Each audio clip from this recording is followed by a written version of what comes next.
doing the second half. The third one, they're doing it and you're watching. Now the third one, you're going to do by yourself and your sponsor is going to watch or they're going to listen.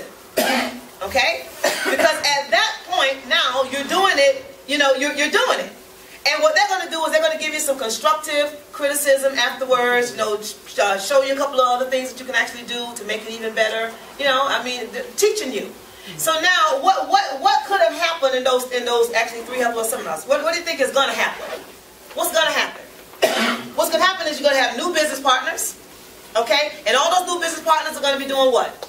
They're going to be looking to you to do their first Help Us seminar. And you're going to be there with them when they do the first half, and you're going to do the second half for them. And then the last one, you're going to be there watching them. What if you had 10 brand new distributors in 1 month come into your organization? Do you see exactly? Do you see what's going to happen? You're going to have 10 new people that's going to actually be presenting in less than 30 days. How many people do you have in your organization presenting right now? Outside of you. If it's just you, that's a problem. Especially if you're not brand new. If it's just you and you are a 2A, you know, and above, that's a problem. You should have other folk out there being able to do what it is that you do. Okay? So you're starting brand new. Is that all right? So now let's get into some real good stuff here. Making your list. Making your list. And then we're going to talk about what you're going to do with that list.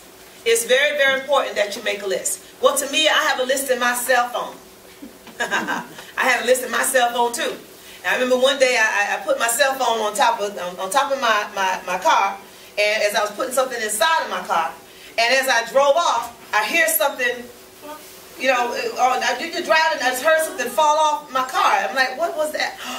My cell phone. So I pull over, okay, because it was in an active driveway. So I pull over.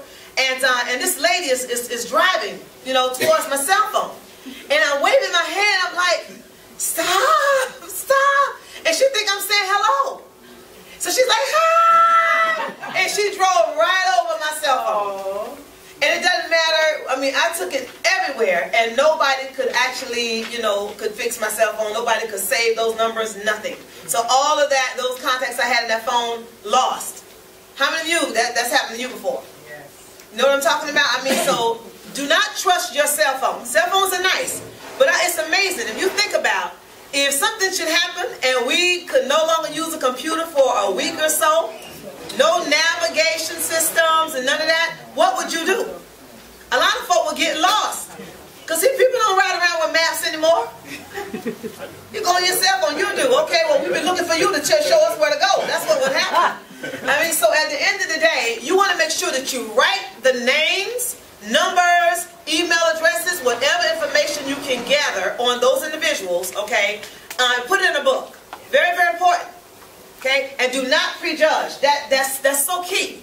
The people usually that you think have all the money, they'll be able to afford this, you know, they're going to be able to do this or that, you'll be surprised. Those are the ones that you spend the most time trying to convince about something that they need to have, and they don't see it.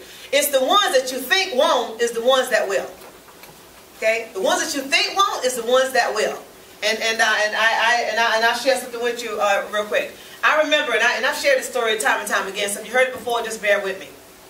I remember when I actually went out to this lady's apartment to actually demonstrate for her the SD501. I wanted to show her, well, you know, the alkaline iodized water. Went to her house and was in an apartment. And as I walk inside, by the way, I'm dressed nice, you know, I'm prepared to do a good job. I have one bag and then walk with a whole lot of stuff. I mean, so as I walked in the door, I noticed that there's no chairs. There's just a mattress on the floor. There's paper here, paper there, you know, and she's there and she's come on in.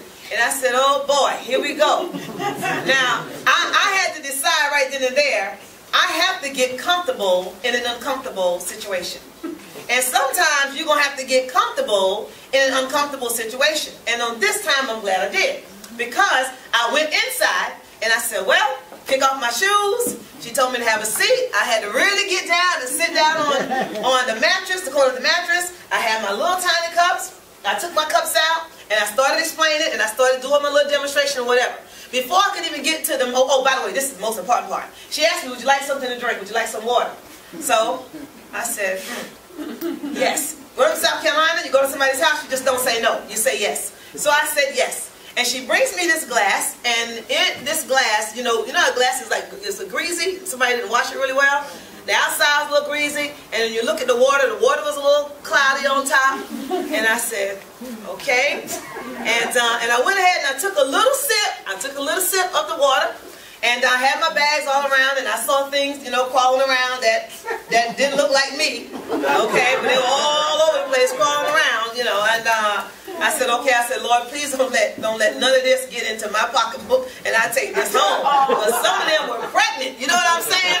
I mean, so they like to be warm, so I said, no, I don't want that to happen to me. But anyway, make a long story short, before I was done with the presentation, she said to me, well, how much is it? How much is it? I'm like, so I told her what it was. She said, just stay here, be right back. And she went somewhere, I don't know where she went, down the hall in her apartment, and she came back with $4,000 cash. Ouch. Did y'all hear me? Okay? Needless to say, and I say it all the time, I drank the rest of the water. Okay? I finished the glass. I mean, I was excited. I got up, hey, what can we do next? Because the thing about it is, I could have turned around. I could have said, no, this lady's not, how could she ever afford? But that could have been a front. It could have just been a front. She could have had the real place in the back. I don't know. But I wasn't asking any questions. I just got comfortable in an uncomfortable environment. And as a result, look what happened. Okay? So don't prejudge. You never know who. Even when you're walking down the street and you're prospecting, you never know who. The people that you're looking for, people that's dressed up in suits, driving around in the fancy cars. You're looking for what kind of watch they have on, what kind of rings they have on, or whatever the case might be. You're looking for money, okay? And stop looking for money and start looking for people, human beings. They all need it. There's nobody exempt from water. Nobody. We all need it. So don't prejudge. The next thing is we want to talk a little bit about what you're going to say after you got this list together. Now that you have your list together, you're going to start making some phone calls. This is the hardest thing it seems for distributors to do. For some reason, they can never get started making those calls because they're so nervous. What are they going to say? What are they going to do?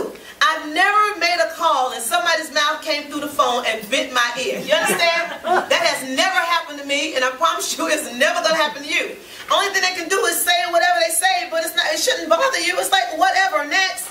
That's the reason why we encourage everybody, as you make your list, the very first thing you're going to do is you're going to call 5 of your friends and family members. That's it. Friends and family, 5. Okay? Do not call people that, in other words, I want you to practice first. So you're going to practice on your family and your friends, okay? 5. Because you can always go back to them and say, I was just playing. Let me do it the right way now.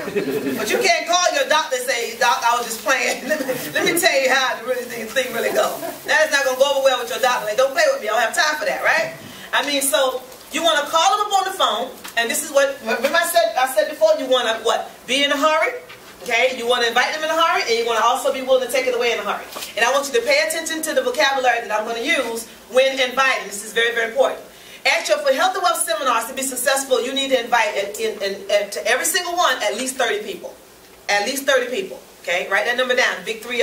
The big 30 is going to give you anywhere from 10 to 15 people. That's going to attend. 10 to 15, okay? You have to work at it. Some people say to me, I've been in situations where, to me, I've invited 30 people.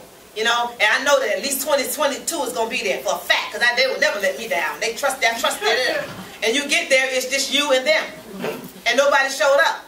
Okay? So I want to avoid that. I'm going to show you what you need to do. Alright? So you're going to call who first? Family and friends. Now what's going to happen is after you call those 5 individuals, family and friends, you want to get back in touch with your sponsor and let them know what the results were. There's no failure, only results. Okay? If you don't like the results, then you change something. So you're going to call them. If your sponsor hears something like, I called all 5 of them and nobody's coming, then that means you're talking too much. And you're saying something that's not right, and we need to go over it again. But if you call your sponsor and you say something like, I called those 5 people, and out of the 5, 4 of them said that they're going to be there. Okay? Now your sponsor will tell you, go ahead and finish calling the other individuals on your list. Does that make sense? And you want to do the same thing for the members of your team as well. Encourage them to call who first? 5 family members and friends. Okay? Give you the results. And if the results are okay, then what you want to do is tell them to go ahead and call the rest of them. If they're not, let's rehearse a little bit. So this is what you're going to say. For example, me an easy name. I'll take you, Pauline. So I'm calling Pauline on the phone. So Pauline's part of on my list. Hi, Pauline. How are you? I'm fine. Me myself? No. Let's let the phone ring first. Oh, okay. So the phone just ring. Pick up. Pick up. The phone just ring. Ding.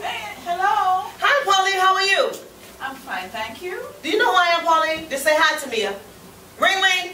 Say hi. Say hello again. Just say hi to me. Ring. Hi, Tamia. No. Hello. Ring. Hello. Hi, Pauline. Hi, Tamia. Hi. How are you? I'm fine, thank you. Good. Listen, Pauline, I'm really in a hurry, but what I wanted to share with you real quick is that I'm actually having to get together at my house on this coming Wednesday night. And I'm not inviting everybody, just a few people. And what I like to do is I like to invite you, because the individuals that I'm having come over to my house on this Wednesday night, they're people that I love, I trust, and I respect. And usually when they say something is going to be big, it's going to be huge. So I would love for you to be a part of that. Now, for some reason you cannot be, I do understand, because what I'm going to have to do, however, is give you a seat away. Okay, so I don't know, will you be able to make it on Wednesday at 7 o'clock? Yes. Okay, you're sure you're going to be able to make it Wednesday at 7 o'clock? Yes. Okay, great. Okay, Pauline, so I'm going to put you down for Wednesday at 7 o'clock. Okay, so I'll see you then. Doesn't always happen that way. But so let me do it again. I want somebody to play hardball with me a little bit. So you and you, Ivy. All right. Ring. Hello. Hey, Ivy, how are you? I'm good, Timmy. How are you doing? I'm doing great. Listen. I'm actually in a hurry. I'm inviting some people out to my house on this coming Wednesday night. We're having a little get together. Have some friends of mine, very, very knowledgeable in business. They're going to be coming over to my house on this Wednesday night to actually share. I love them. I trust them. I believe in them. They're people that when they say something is going to be big, it's going to be big. And I'd love for you to be a part of that on Wednesday at 7 o'clock. So what are you talking about to me? Well, I don't have all the details. Can you just tell me? I don't have all the details, but this is what I say to you. I'm not inviting everybody. Now, so if you can't come, I'm going to have to give somebody else your seat. Oh, no, please don't give away my seat. Okay, so you'll be able to be there at 7 o'clock? Okay, great. All right, thanks, Ivy. See you then. And I do that to everybody. Whenever somebody asks me, well, Tamia, what is it? I don't have all the facts. I'm inviting you over because the individuals that are coming, I never mention water. I never mentioned Enagic. I never mentioned Kangen. I never mentioned $4,000 machine. Hello? I never mentioned any of that. All I'm doing is inviting you over to hear from some people whom I trust, I love, I respect, who when they say something's going to be big, it's going to be huge. I believe in these people. And if you cannot come, I'm going to have to give your seat away. I never say opportunity meeting. I never say seminar. I say a get-together at my house. Notice that? There's a big difference. When you say meeting and seminar, people automatically think, I am not getting started with Amway. That's what they think. Yeah. Or it must be Mary Kay or something. They automatically start assuming that it's something dealing with something like that. So to avoid that, that's what you want to do. So I'm going to